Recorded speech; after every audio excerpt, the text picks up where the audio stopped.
State legislation could hamper BEAD efforts in Minnesota. OFS adds jobs for Buy America-related manufacturing. Maryland passes a critical infrastructure streamlining act. Data center growth continues in Georgia. And the first space-based broadband network for cell phones is on the way.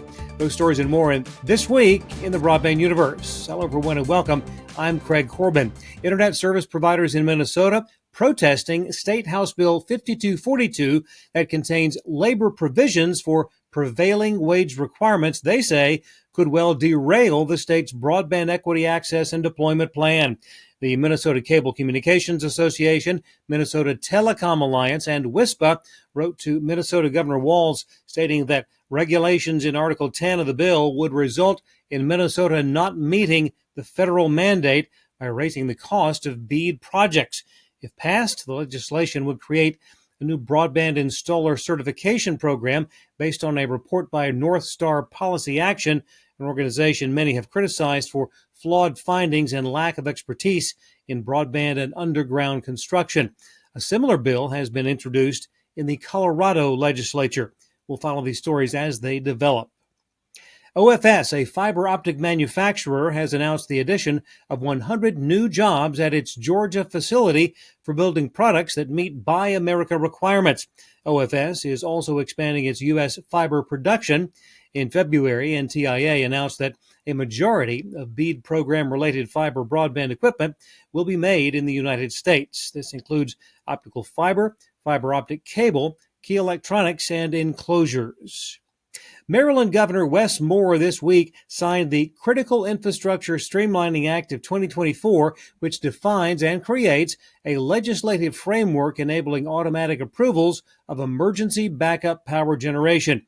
The bill is expected to supercharge the data center industry in Maryland. Quantum Loophole CEO Josh Snowhorn, who was on hand for the signing, indicated that third-party economic reports equate the value of the bill to be worth at least $30 billion in capital investments, along with 52,000 new jobs over the next 2 decades. AT&T has signed an agreement to partner with AST Space Mobile in creating a space-based direct-to-mobile broadband network. AST Space Mobile will launch the first 5 low Earth orbit satellites later this year from Cape Canaveral. They'll enable commercial services including voice calls, texting, and video calls in locations like national parks and rural areas where traditional signals aren't currently available. Coverage from the 5 initial satellites would span up to 59 degrees latitude for northern and southern hemispheres and cover Canada to Argentina, South Africa to Europe, along with Japan. The space-based direct-to-mobile technology is designed to complement and integrate with AT&T's existing mobile network. The agreement runs through 2030. AST Space Mobile shares jumped 68% on word of the deal. Well, the much talked about and yet to be launched sports channel bundle involving Disney, Fox, and Warner Brothers now has an official name, Venue Sports. Still no launch date or pricing.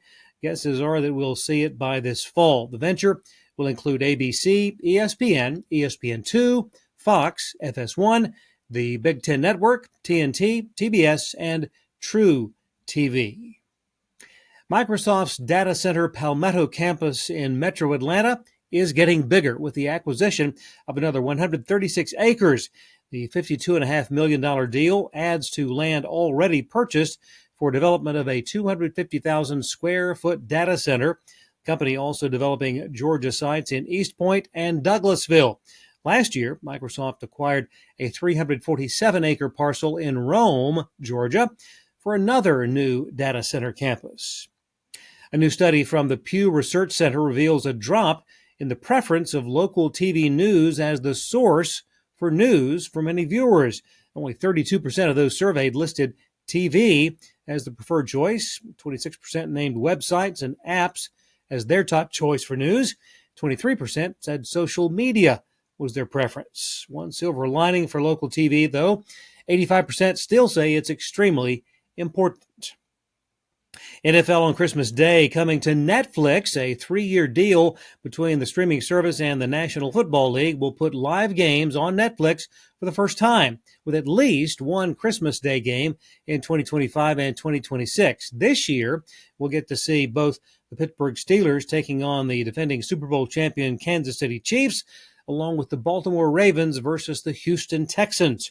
According to the Wall Street Journal, Netflix is paying $75 million per game for the TV rights. No word yet on how the games will be produced or who will be in the booth.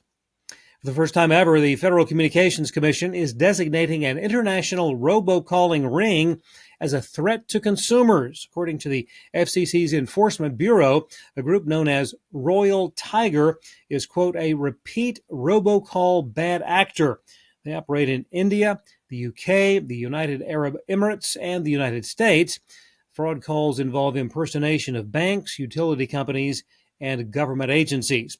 The FCC designation of Royal Tiger as a Consumer Communications Information Services threat will hopefully assist telcos in protecting their customers.